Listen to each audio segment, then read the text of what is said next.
Hello and good morning, and thank you for having me at your Failovate.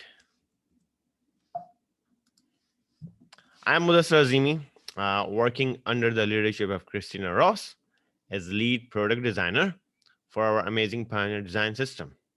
You can reach out to me via email or go ahead and explore my personal website if you get a chance. Thanks, Laurie, to encourage me and basically requested me to share my failures and learning. So let's begin. Yes, intentionally, I put this slide here again. It was not a mistake. I wish we did have innovative way to express our emotions and share stories beyond slides and videos. But that's all we have, right?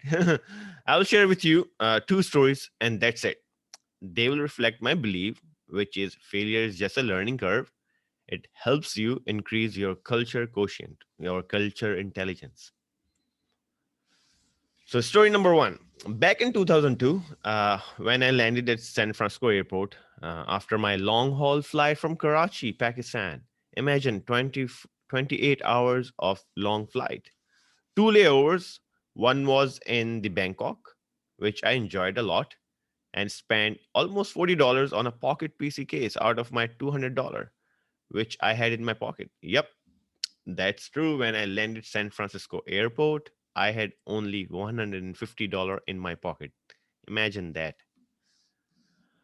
While walking from the jet bridge, I was exhausted. I start walking toward the immigration counter before I state my intention of arrival in the United States. I need just 5 to 10 minutes of rest. I saw a sign which reads restroom. The sign was a sight to a sore eyes, right? Imagine the person who is tired, 28 hours of long flight. But I was perplexed. There was a man's restroom and there was a woman restroom. I was like, I think what I learned, the Western civilization is all about inclusiveness. Why there is a segregation for a simple thing, which is to rest? My mind was weaving an environment. Imagine that, putting everything together, that there must be some comfy sofa or reclining chairs. I will lay for 5 minutes, take a deep breath, rest my back, and going to put the alarm on my pocket PC. Then I will wake up and walk toward the immigration counter. To my surprise, once I entered restroom, I burst into a scariest laugh ever in my life. It was a big fail. You know why? Because airports are the international destination, especially the big cities airport. I'm from Pakistan. There we call that place toilet or lavatory or latrine because of British English. There's an opportunity to improve those tiny nuances, at least to those touristy places, such as airports and all other international destinations. Let's talk about my second story now. Fast forward to 2017 when iOS 11 introduced along with iPhone 10 by Apple Incorporation. It was a big deal for me. My struggle, which begins in 2008, saw a superb outcome. That struggle was bringing the Urdu language on iOS devices. But during that struggle, I lost $50,000 and a few good friends as well. When you have a sweet and sour experience with startups and ventures, there are always consequences. Some see it as a failure, but I see it as a growth. Because of this failure, I enhance my cultural intelligence, or you can call it cultural quotient. I learn about the product design and also understood why the product fails, which leads me to the following jobs at Wells Fargo. And now I'm working here at this prestigious institute as a lead product designer.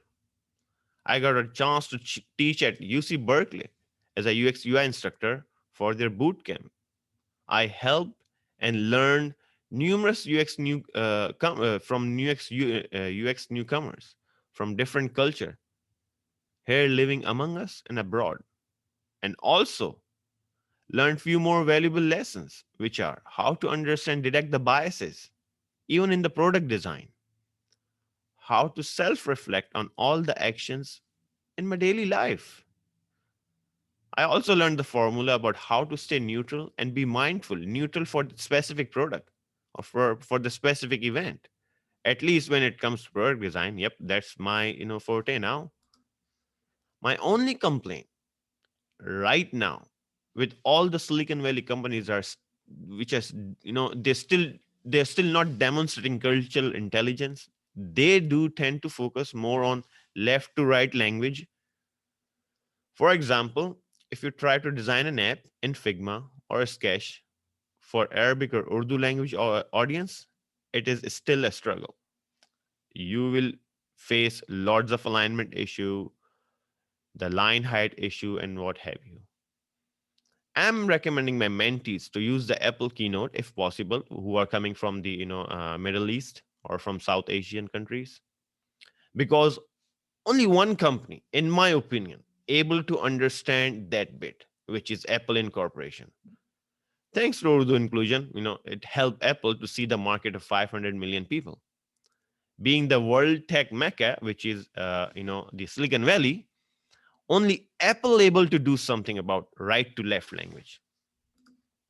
Here are some things which I believe we can do at Wells Fargo and which will help us improve our CQ or culture quotients. And I believe that CQ is the new IQ. Let's be aware of our biases. Celebrate similarities. Let's have some events after every 3 months or 2 months where we can discuss about the cultural similarities across the globe and experience a different culture. Why can't we have certain kind of events going on where let's have a food from a different part of the world, not just once in a year, but I say every quarter basically.